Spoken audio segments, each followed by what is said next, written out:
ወደዚህ መምጣቴን አላውቅም እና ሩታን መጠሬን አላውቅም እና ዛሬ ሁለታቸውን ተራ በተራ ልናናገራቸው ቀጥረናቸዋል። ሩታ እኔ ጋር ያለ እውነት አለ ማውራት እፈልጋለሁኝ። ሄርሜላ በሌለችበት ዳን በሌለበት ብቻህን ሆነህ አውራኝ ነው ያለችኝ። እንግዲህ ቡዜም አለች እና ቡዜንም መኖሯ ከደበራት ቡዜ ትሄድና እኔና ሩታ የምናወራቸው ነገሮች ይኖራሉ ብዬ አስባለሁኝ። እኔ ብዙም እውነት አለ እውነታው ያለው እኛ ጋር ነው እያለችን ያለችው እና የትኛው እውነታ እሷ ጋር እንዳለ ማወቅ ፈልጋለሁኝ እንደ ማንኛውም ሰው እኔ ተበዳይ። ስለዚህ ያንዳንዱ እውነት ደግሞ የማወቅ መብት አለኝ እና ሩታ በቀደም እንዳያችሁ ትናንትና ልትነግረኝ አልቻለችም። ስለዚህ ዛሬ ደግሞ እንግዲህ ብቻችንን ልታወራ የምትፈልገውን ነገር በደንብ ታወራኛለች ብዬ አስባለሁኝ እና እኔ ማንንም ሰው ላይ ምንም ነገር ያለ ምክንያት መደምደም ስለማልፈልግ እውነታውን ነው ማወቅ የምፈልገው ማለት ነው እና ፈጣሪ ይመስገን ደህና ነኝ። አሁን ላይ ያለሁበት ሁኔታ በጣም ደስ ይላል።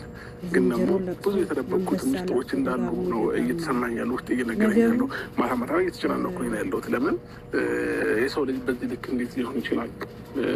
ለምን ያስብላል።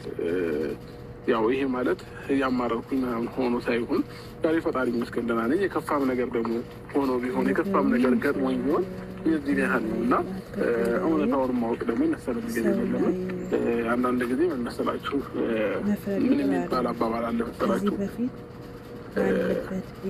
ጠላቴን እኔ እንትን እላለሁኝ የወዳጅ ጠላቴን ግን አንተ ጠብቅልኝ የሚባል ነገር አለ እና እኔ አሁን የቅርቤ ሰው ሆኖ እኔን ለመጉዳት የሄደውን ሰው ማወቅ ፈልጋለሁ። ለምን ነገ ከነገ ወዲያ መጠንቀቅ ስለምፈልግ ማለት ነው እና ህይወቴንም የሚያሳጡ ነገሮች ሰዎች እንዳሰቡት አልሆነብኝም።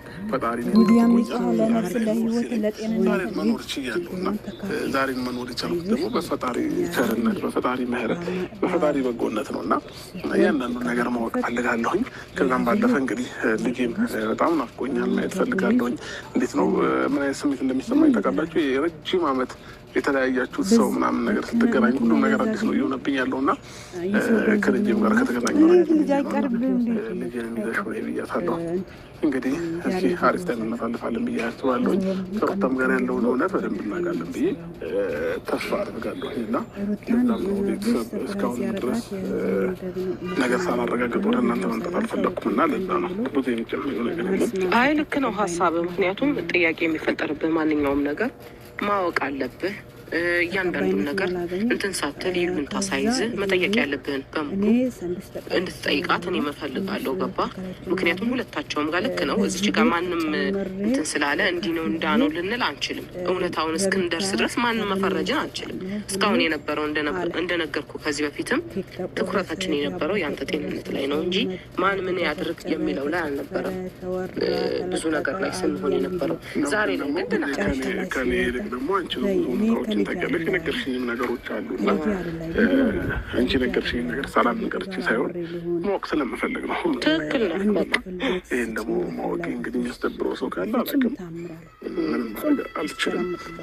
ግን ደግሞ እስከ መጨረሻው ድረስ መጋፈጥን እፈልጋለሁ። ለምን ፈጣሪ ረቶኝ ነገሮች እንትን ባል ልኖሩ ህይወቴን የሚያፈጣ ነገር ገጥሞኝ ነበር ብዬ አስባለሁ እና ለዛም ለማሰብ ነው። ብዙ እኮ ልክ አድርገሃል። ምክንያቱም ይሄ ነገር እንደ ቀላል የሚታለፍ ነገር አይደለም። ያሳለፍከው ስቃይ፣ ያሳለፍከው ጊዜ እንደ ቀላል የሚታይ ነገር አይደለም።